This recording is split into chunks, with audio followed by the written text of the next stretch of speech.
रख हौसला वो मंजर भी आएगा, प्यासे के पास चलकर समंदर भी आएगा। थक कर मत बैठ ए मंजिल के मुसाफिर, मंजिल भी मिलेगी और मिलने का मजा भी आएगा। नमस्कार दोस्तों, एक बार फिर से पुनः स्वागत करता हूं आप सभी का यशस्वी योद्धा के यूट्यूब चैनल पर। दोस्तों, आज की वीडियो में मैं रीजनिंग के 5 ऐसे प्रश्नों को देखने वाला हूं जो कि सभी परीक्षाओं के दृष्टिकोण से बहुत ही ज़्यादा महत्वपूर्ण है और बार बार सभी परीक्षाओं में आते हैं। चाहे आप रेलवे की तैयारी कर रहे हैं, चाहे आप किसी भी एग्ज़ाम की तैयारी कर रहे हैं। तो चलिए दोस्तों, हम वीडियो को शुरू करते हैं। आपका पहला प्रश्न आपकी स्क्रीन के सामने ये रहा। दोस्तों, ये प्रश्न बहुत बार पूछा गया है और बहुत सारे बच्चे इसमें कंफ्यूज रहते हैं और वो गलत कर बैठते हैं। तो चलिए हम आपको इसको दिखाते हैं किस प्रकार से ये प्रश्न होगा। प्रश्न देखिए क्या कह रहा है दोस्तों। कह रहा है कि एक चींटी 3 मीटर चलती है और फिर 4 मीटर ऊंचे एक वृक्ष पर चढ़ती है। अपने मूल स्थान से वह कितनी दूरी पर है। दोस्तों, आपको बता दूं, ये जो टाइप का क्वेश्चन है ये रीजनिंग और मैथ दोनों में पूछा जाता है। तो इस प्रकार के प्रश्नों को करने के लिए ज़्यादा कुछ नहीं करना है, बड़े ध्यान से देखिएगा। मान लीजिए कि ये एक चींटी है दोस्तों, ये क्या करती है, 3 मीटर चलती है इस बिंदु से, कहाँ तक, 3 मीटर चलती है। अब उसके बाद प्रश्न क्या कह रहा है, बड़े ध्यान सुनिएगा। फिर 4 मीटर ऊंचे एक वृक्ष पर चढ़ती है। मान लीजिए वृक्ष है, ये कितने मीटर का है दोस्तों, 4 मीटर का वृक्ष है। इस पर क्या करती है, चींटी चढ़ती है। तो आपको क्या बताना है दोस्तों, आपको ये बताना है कि मूल मूल स्थान से, मूल स्थान यानी कि इस बिंदु से आपको दिख रहा है कि नहीं, कलर चेंज कर दूं, इस बिंदु से इस बिंदु तक पहुंचने में पहुंचेगी वह कितने दूर है। आपको इन दोनों का डिस्टेंस आपको बताना है। तो दोस्तों, कुछ विद्यार्थी ऐसे गलत कर बैठते हैं कि मैं क्या ही बताऊं। इसको क्या करेंगे, इसको और इसको दोनों जोड़ देंगे और साथ देखेंगे, साथ टिक कर देंगे, जो कि ये बिल्कुल गलत बात है दोस्तों। आप सभी को बता दूं कि इन प्रश्नों को करना बिल्कुल आसान है। आप लोगों ने दोस्तों एक फार्मूला तो जरूर ही पढ़ा होगा। क्या सर, आपने पढ़ा होगा कि कर्ण का स्क्वायर बराबर लंब का स्क्वायर। मैं आपको बिल्कुल अच्छे से इसको छोटा थोड़ा लिख दूं। ये 4 मीटर है, ये 3 मीटर है, यहाँ से यहाँ तक की दूरी पूछ रहा है। तो आपको एक फार्मूला याद होगा, कर्ण का स्क्वायर बराबर लंब का स्क्वायर प्लस आधार का स्क्वायर। तो ये जो कर्ण का स्क्वायर है दोस्तों, कर्ण बराबर केवल लिखना है तो इसको अंडर रूट लंब का स्क्वायर प्लस आधार का स्क्वायर। लंब है 4 दोस्तों, लंब का मतलब सीधा दोस्तों लंब है। ये 90 अंश का कोण है दोस्तों, 90 अंश का कोण है। तो लंब का स्क्वायर बराबर लंब का यानी कि 4 का स्क्वायर प्लस आधार का स्क्वायर यानी कि 3 का स्क्वायर। तो 4 चौके 16 प्लस 3 त्रिका 9, 16 9 25 किसका दोस्तों, 25 है 5 का वर्ग। यानी कि करेक्ट आंसर हो जाएगा ऑप्शन नंबर ए वाला। उम्मीद करता हूँ ये वाला प्रश्न समझ में आया होगा। नहीं आया है तो मैं फिर से आपको एक बार रिपीट कर देता हूँ। देखिए दोस्तों, प्रश्न को बड़े ध्यान से कह रहा है कि एक चींटी, मान लीजिए दोस्तों एक चींटी है कि इस एक बिंदु से 3 मीटर चलती है। उसके बाद यहाँ पर एक वृक्ष है जो कि 4 मीटर का है। वह वृक्ष पर क्या करती है, चढ़ती है। तो आपको क्या बताना है दोस्तों, आपको बताना है कि इस बिंदु से वह अपने मूल बिंदु, इसका ये तो मूल बिंदु है, इस मूल बिंदु से वह कितनी दूरी पर है, यानी कि यहाँ से यहाँ तक की दूरी आपसे पूछ रहा है। तो देखिए दोस्तों, 90 अंश का कोण बना रहा है। तो जब भी इस प्रकार के प्रश्न आए, 90 अंश का कोण बन रहा है, तो दोस्तों इस प्रकार के प्रश्न आए तो आपको पाइथागोरस प्रमेय का सूत्र लगाना है। पाइथागोरस प्रमेय का सूत्र कहता है कि कर्ण का स्क्वायर बराबर लंब का स्क्वायर प्लस आधार का स्क्वायर। तो कर्ण बराबर क्या हो जाएगा, अंडर रूट लंब का स्क्वायर प्लस आधार का स्क्वायर। अब दोस्तों यहाँ पर देखिए, लंब ये है, लंब कौन सा है, लंब आपका वृक्ष होगा।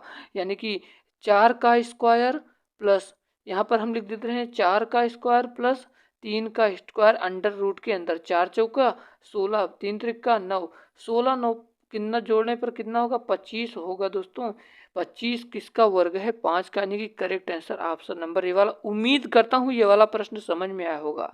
ये बहुत बार परीक्षाओं में आया है, जो कि बहुत सारे बच्चे कन्फ्यूजन रहते हैं। उम्मीद करता हूँ अगर आपको नहीं समझ में आया है तो दोस्तों आप लोग कमेंट बॉक्स में कमेंट कर दीजिएगा, मैं आपको फिर से एक बार बता दूंगा। चलिए अब हम लोग चलते हैं अपने अगले प्रश्न की ओर। आपका अगला प्रश्न ये है दोस्तों कि नीचे दी गई श्रृंखला में प्रश्न चिन्ह के स्थान पर कौन सी संख्या आएगी। तो दोस्तों देखिए, 3 में कितना जोड़ा है, 2 जोड़ा है। फिर 5 में 1 जोड़ा है। फिर 6 में 6 जोड़ दिया तो 12 आ गया। फिर 12 में 12 0 0। उसके बाद क्या होगा, फिर 24 से 26 यानी कि 2 प्लस किया है।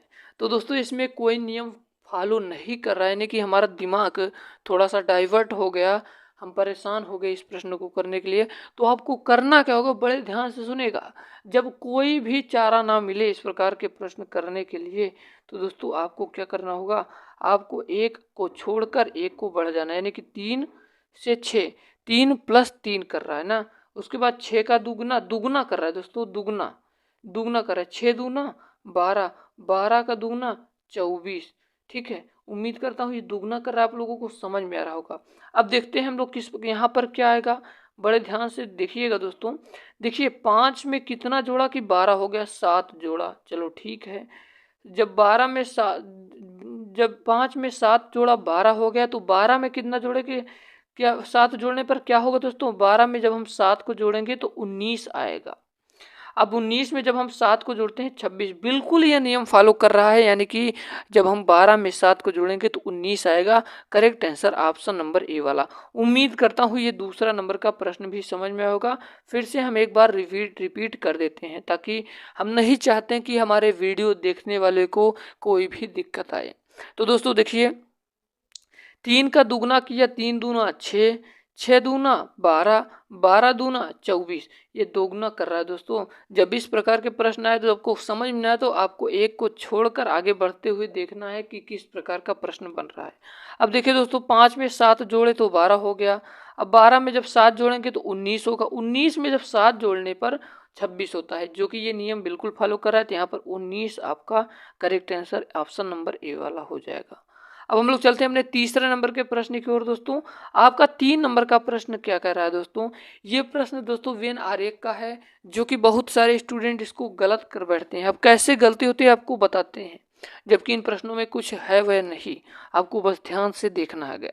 नीचे दी गई प्रश्न का सही वेन आरेख बताएं।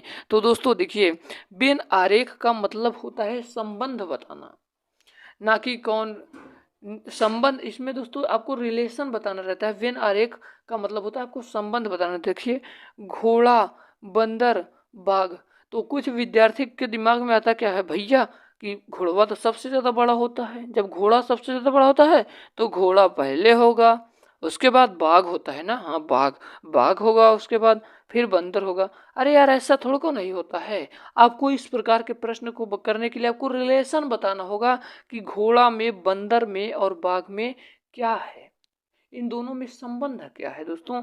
तो आप सभी को बता दूं कि इन दोनों में, ये तो तीनों जानवर तो हैं पर दोस्तों अलग अलग है ना। तो देखिए, घोड़ा अलग होगा, बंदर अलग है, और क्या बाघ अलग, ये तीनों तो अलग हैं, एक तो है नहीं। तो इसका करेक्ट आंसर हो जाएगा ऑप्शन नंबर बी वाला। उम्मीद करता हूँ ये 3 नंबर का प्रश्न भी आपके समझ में आया होगा। हम लोग चलते हैं अपने 4 नंबर के प्रश्न की ओर, जो कि देखने में तो बहुत ही कठिन लग रहा है, परंतु इससे ज़्यादा आसान कोई प्रश्न नहीं है। देखिए आपको बताते हैं। देखिए दोस्तों, इन प्रश्नों को बड़े ध्यान से देखिए। पहले है 5 8, यानी कि 5 8 9 6 5 4 2 3 7। अब दूसरा क्या है, 8 9 6 5 4 2 3 7। तीसरा क्या है, 8 9 6 5 4 2 3। और चौथा वाला क्या है कि 9 6 5 4 2 3। उसके बाद क्या आएगा, आपसे पूछ रहा है। तो दोस्तों आपको जब इस प्रकार के प्रश्न पूछे जाएं, देखिए क्वेश्चन कह रहा है कि नीचे दी गई श्रृंखला में अगला संख्या आपको बताना है। जब इस प्रकार की बड़ी बड़ी संख्या दे दिया जाए तो आपको हड़बड़ाना नहीं होगा। आपको दोस्तों बड़े ध्यानपूर्वक प्रश्नों को देखना है और चुटकियों में इसको उड़ा देना है। अब कैसे करना है देखिए बड़े ध्यानपूर्वक से। इस प्रकार के प्रश्नों को करने के लिए आपको करना क्या हो दोस्तों, देखिए ये जो 5 है इस सेकंड वाले में इस 5 को हटा दिया गया है और बाकी सारी संख्याओं को इसमें लिख दिया गया है। 5 को हटाकर देखिए 8 लिखा गया, 9 लिखा गया, 6 लिखा गया, 5 लिखा गया, 4 2 3 7 सब कुछ वही है, परंतु 5 को हटा दिया गया। चलो भैया मैंने ये वाला प्रश्न मैंने इसको समझ लिया है।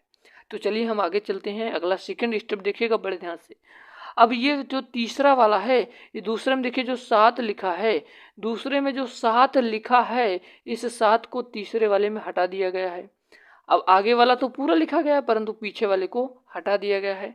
तो ये क्रम क्या बन रहा है, पहले आगे वाले को हटा रहा है फिर पीछे वालों को हटा रहा है। अब तीसरे में, अब चौथे वाले में देखते हैं दोस्तों। आप लोग इस प्रश्न में देखिए, इस प्रश्न में फिर से आगे वाले 8 को हटा दिया गया है। इस वाले में दोस्तों देखिए 8 को हटाकर बाकी सारी संख्याओं को लिख दिया है, 9 6 5 4 2 3। तो ये आपको बता रहा है प्रश्न कि पहले आपको आगे वाला हटा देना है और पहले आगे वाला हटाकर उसके बाद बची संख्याएं अगला नंबर आपका है। उसके बाद आपको लास्ट वाले संख्या को हटाकर आपका तीसरा नंबर का जो बन रहा है इसको आपका तीसरा नंबर का बन गया। अब ये आपको दर्शा रहा है कि पहले आपको पहला हटाना है, उसके बाद आखिरी वाला हटाना है, फिर पहला उसके बाद फिर आखिरी, यानी कि इसमें से 3 को हटा दिया जाएगा, आखिरी वाला हटा दिया जाएगा। बचा क्या 9 6 5 4 2, यानी कि correct answer option number D वाला। मैं फिर से समझा दे रहा हूँ, बहुत सारे विद्यार्थियों को नहीं समझ में आ रहा, मैं आपकी मजबूरियों को समझता हूँ। तो देखिएगा दोस्तों, नीचे दी गई श्रृंखला में अगला संख्या क्या होगा, इस प्रकार के प्रश्नों को जब आ जाएं तो आपको बिना किसी घबराहट के बड़े आसानी पूर्वक इस प्रकार के प्रश्नों को लगाना है। देखिए आपको करना क्या होगा दोस्तों, जब इस प्रकार के प्रश्न आ जाए मेरे दोस्त, तो आपको देखना क्या होगा दोस्तों कि इसमें ऐसी कौन सी संख्या दी गई है जो इसमें ना दी गई हो। तो मेरे को तो समझ में आ जा रहा है दोस्तों, मेरे को तो समझ में आ गया सर कि आगे वाला जो 5 है इसमें ये तो दिया ही नहीं है। बिल्कुल आपने सही समझ लिया कि जो आगे का जो 5 है ये 5 को हटाकर बाकी सारी संख्याओं को इसमें लिख दिया गया है। अब तीसरे में देखिए ऐसी संख्या देखिए जो इसमें तो है, जो दूसरे वाले में तो है परंतु तीसरे में नहीं है। सर इसमें 7 ये जो 7 है इसमें 7 नहीं है, यानी कि लास्ट वाली संख्या को इसमें कट करके बाकी सारी संख्याओं को लिख दिया गया है। अब आपको ये देखना होगा कि ऐसी कौन सी संख्या है इन दोनों में, तीसरी और चौथी में ऐसी कौन सी संख्या है जो कि चौथी में नहीं है। सर ये जो आगे वाला 8 है, ये 8 को हटाकर बाकी सारी संख्याओं को लिख दिया गया है। तो हम लोग ये महसूस कर रहे हैं, हम लोग ये देख रहे हैं कि जो आगे वाली संख्या है पहले आगे वाली संख्या को हटा दे रहा है, फिर उसके बाद लास्ट वाली संख्या को हटा दे रहा है, फिर आगे वाली संख्या को हटा देगा। तो उसके बाद बचेगा क्या, आखिरी वाली संख्या को इसमें हटा के आपको आंसर बताना है 8 6 5 4 2। इसका correct answer option number B वाला। उम्मीद करता हूँ ये वाला प्रश्न आप सभी के समझ में आया होगा।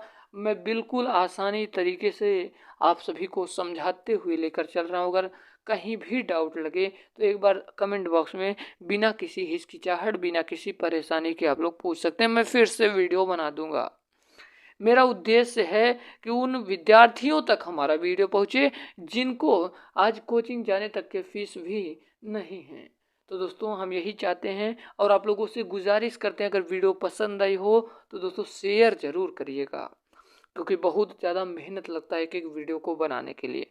अगला प्रश्न है कि यदि 30 जनवरी 2013 गुरुवार रहा हो तो 2 मार्च 2013 को कौन सा दिन था।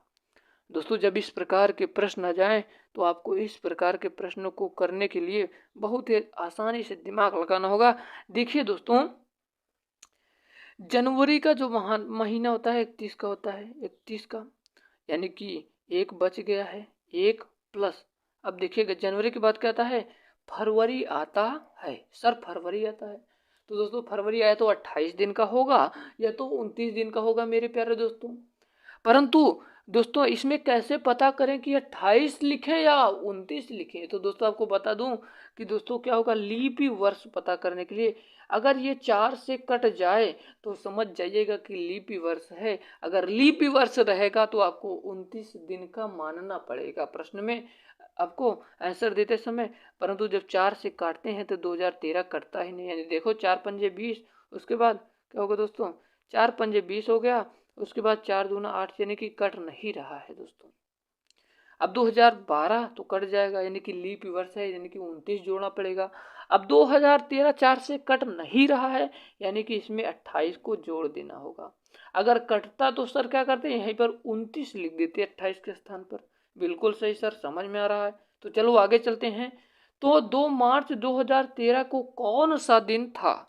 तो मेरे प्यारे प्यारे विद्यार्थी 2 मार्च, अब 2 मार्च 2 लिख देते हैं 2 मार्च को, तो जिसको जोड़ देते हैं 28 1 29 2 31।